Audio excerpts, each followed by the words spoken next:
India and Canada reports suggest that India is exploring options to approach the Financial Action Task Force over Ottawa's inaction against terror funding operations on its soil, despite New Delhi having shared credible and clinching evidence on the same. Reports suggest that India is planning to share a dossier of the old and new evidence with the Paris-based watchdog. Meanwhile, in yet another example of the free run by Canadian government to Khalistani elements, Khalistani protesters who rallied outside the Indian consulate in Vancouver calling for the closure of Indian embassies in Canada. It is not just limited to this, but similar protests that were also seen outside the Indian consulate in Washington, D.C. in the United States. Let's first listen into what Dr. S. Jaishankar has said.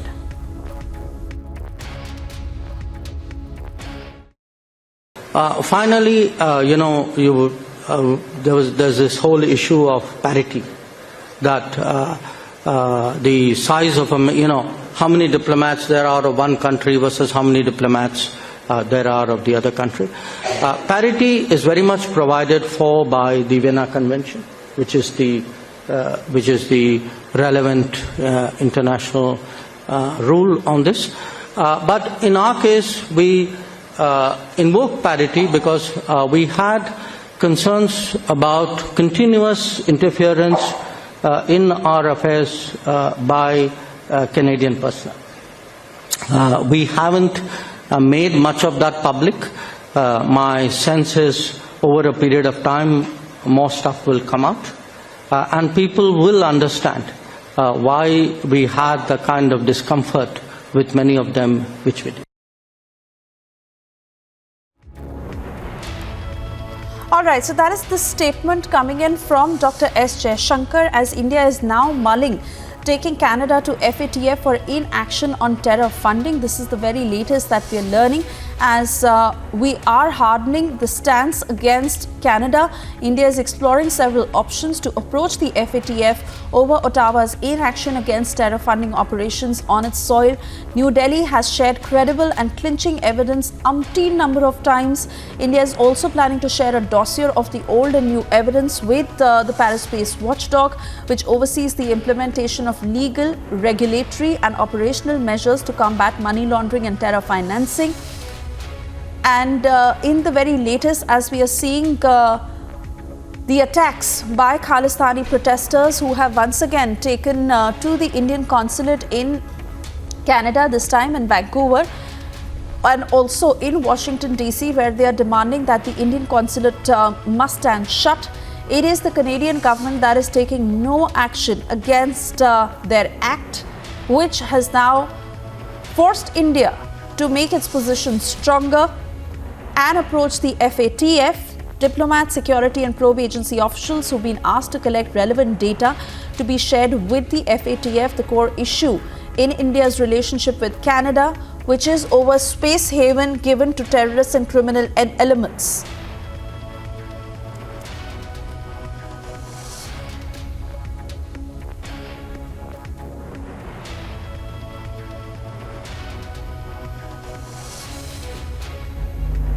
Mr. J.K. Tripathi, who is a former diplomat, is now joining us on the phone line. Very good afternoon to you, and thank you for speaking to us here at Republic.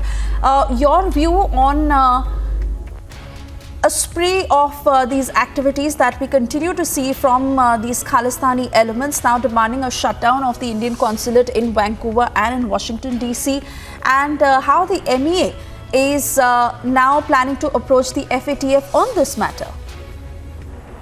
You see, Suesha, the situation is very clear, and the point is very clear that India and Canada, they have the relationship which is based on the mutual trust and their international obligations.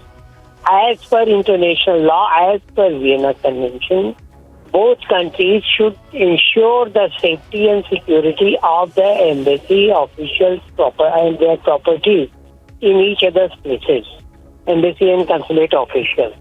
Now, if Canada has not been able to do that and is still not being able to do that in name of the so-called freedom of expression, this is clear violation of international law and norms.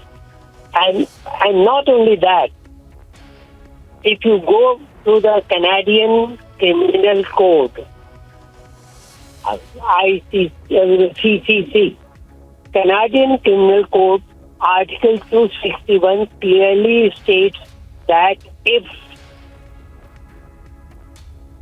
for anybody to threaten or cause to threaten any person with death or dire consequences or physical harm, and anybody who does it so is liable for punishment for up to 6 years.